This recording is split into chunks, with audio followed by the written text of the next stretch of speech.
welcome to a LEGO Bootleg review of itoys X-Men Apocalypse. This is set 88934. We have Age of Ultron Quicksilver. The side of the box shows Apocalypse poster, the side shows a Quicksilver figure, on the back shows you all the other figures, so you can leave the box this way. Mystique, Nightcrawler, Professor X, Magneto, I'm guessing a really high Iceman. This is meant to be Angel, as Apocalypse, Dark Apocalypse Rider, and Cyclops, who seems to be wearing glasses and not a beam thingy, the mono glass thing that he usually see him wearing. So yeah, if you want to take a look at the box art photos of the figures, please feel free to head over to the Flickr link in the video description below. So every single one of these figures come with at least 2 random guns. You got grenade launchers, some Uzis, silenced Uzis, a few Star Wars pistols you see on the other figures, and they all come with a blank plate, a 4x6 plate with studs going around the edge. And these 4 that we're looking at the beginning here, before we look at the other 4, are actually the good ones, and you'll see why the other ones are even worse. The hips, the legs there, that plug into the hip piece. The hip piece has no bump on it, so the legs just slide in and out. And just if you want to see the inside there, you can see it's black there. So these don't stay in there too well. A lot of these are a little bit loose, so that's meh. I'll say the best printed one here is probably Magneto.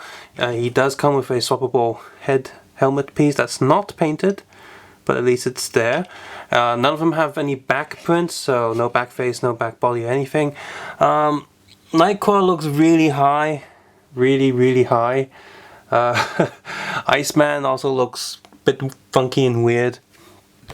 And Professor X is probably the second best figure out of the lot. I'm just going to take a closer look at them. You can see that Professor X there, his shirt's probably like one of the Bruce Wayne shirts. They just print on the green body. Does not come with any wheelchair, so he should fall over all the time. So there you go. The colors on his face are also far too orange. The stripes on his face.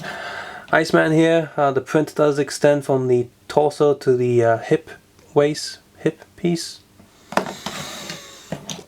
Magneto here probably has the most colors on his body, and the colors on his face are not too bad, but there you go.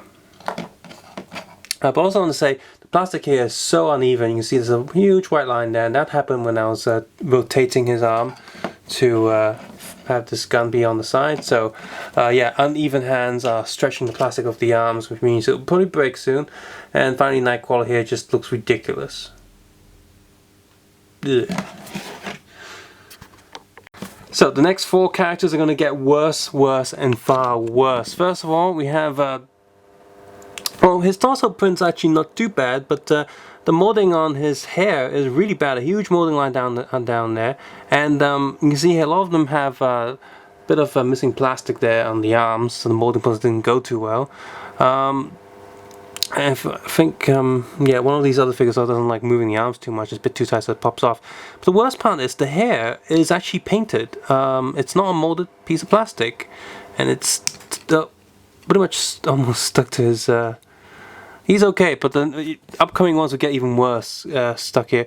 There's just a layer of matte paint on this. It doesn't scratch off anything. Maybe it's like car paint or something. I don't know. But yeah, if these pieces were molded from pieces that are supposed to fit perfectly with each other, and you add a layer of paint on it, it's gonna get worse. And the paint just looks wrong, makes the hair look bigger as well. Looks silly. And then we have Mystique here, who I've not pushed her hair down because her hair doesn't fit. It just won't go in unless I sand away all of that paint, which I'm not gonna do that. And apparently her hair was painted over a shiny metallic piece. I can't seem to scratch the rest of the orange paint off, so I don't know what's underneath, but why would they have a silver hair piece? It's not metal or anything, it's just plastic. So I don't know what's going on, so I'm just going to loosely put her toupee there on her head, because she would just have to transform some hair out of herself.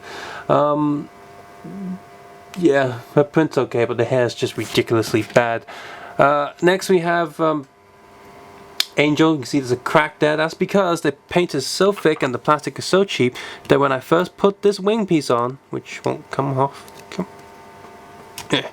it snapped the ring area on the neck from the neck, and yeah, it's painted very poorly. Just a slap of white and then a slap of that black stuff. I mean, the figure looks okay, but it's not good. Finally, the worst one, which unfortunately is Cyclops, because his hand doesn't stay in. It's too loose. He's got two left arms instead of, you know, one right, one left. His face print is missing some skin because he burnt it off. Hair won't go on because it's painted. It's got thick paint on it. And what is this paint job on this figure? The yellow has not dried correctly. It's just a slap of random yellow on him. Looks terrible, hideous. Ugh. And that arm just won't stay in.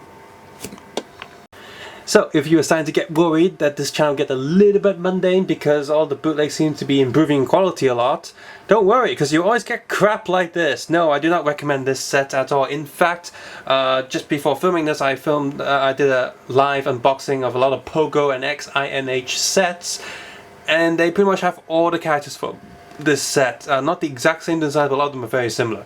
And I've already reviewed other packs that already have, for example, at least Magneto and at least this version of Quicksilver. And yeah, just forget this set. There'll be much better versions of Professor X, Iceman, Cyclops, Nightcrawler, Mystique, and this version of the Apocalypse Angel coming up in the next reviews I'll be doing. Way better than these, and even if those weren't coming out, I'd say still skip this set because it's utter crap. I'm lucky to have all these stay together, but if you're not, you're gonna get pieces falling apart on every single figure, and it's just not worth the hassle. So yeah, I do not recommend this terrible release. It's disgusting, especially when it costs the same price as the other better, good, actually competent bootleg brands. If you enjoyed this video, found it useful, leave a comment below and click the like button and subscribe and stuff, and maybe take a look at some other good bootlegs or official LEGO on my channel, hopefully with ad block turned off. I'd appreciate that a lot. Of course, you don't have to do any of that. You can also check out Patreon if you like, you know, to do that. As always, take care, have a nice day, and just don't get obviously bad stuff. Then again, I got this for the channel video. I'm chucking these in the recycle bin.